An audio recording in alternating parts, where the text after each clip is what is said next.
In this lecture, we will learn how to automate sending an email using Python code. The first step to working with an email is to have a Gmail account. I highly suggest that you create a new account just for testing.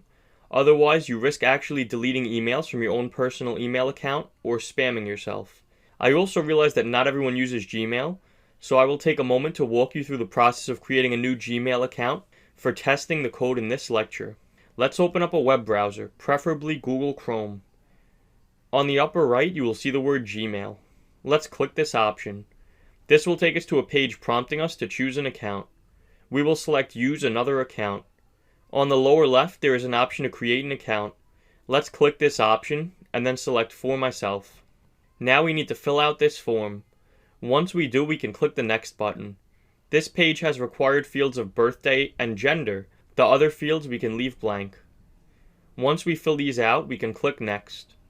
On the page that appears, let's click I agree. Now that we have a Gmail account, the next step is to install the EasyGmail module. Let's grab the file path to the folder that stores our Python file. To do this, we can right-click the Files tab in Python and go to Show in Explorer. Then we will copy the file path. The next step is to open up the command prompt or terminal program on our computer and cd into that directory. So we type cd, which stands for change directory, and then we paste the path to the folder that we just copied.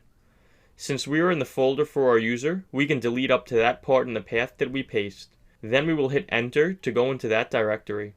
Now we will type pip install EasyGmail. When we hit enter, this module will install. The next step is to go to the following URL, https://developers.google.com/gmail/api/quickstart/python. Then we will click the Enable Gmail API button and fill out the form. After that, we will be able to download the credentials.json file. This is a file that we need to be able to send an email through code.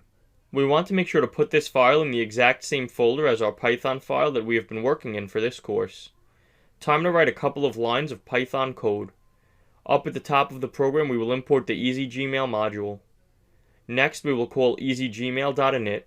When we run the code, we will be taken to a sign-in page where we need to sign into our email. Once we do, we need to follow the prompts to allow our email to be accessed through code.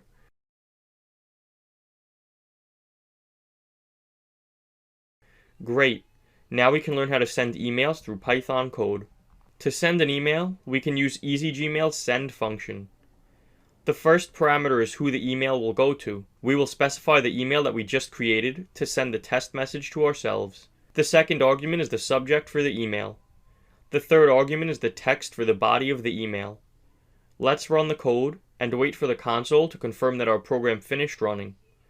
Once the code is executed, we will go to our email inbox and we should see the email that we just sent. If you click on this email, notice that it has the subject and body text that we specified. If you're wondering if we can programmatically attach files to be sent with the email, great news, you can. Let's search online for an image. Once we have found the image that we want, we will right-click and choose Save Image As.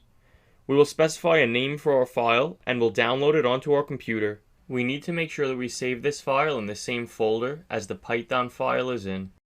Let's add a fourth argument to the send function call, a list with a string inside of it with the image name and file extension. Then we will run the code. If all goes well, we should see the email and the attachment inside of our inbox. In the next lecture, we will learn how to write Python code that works with Excel spreadsheets.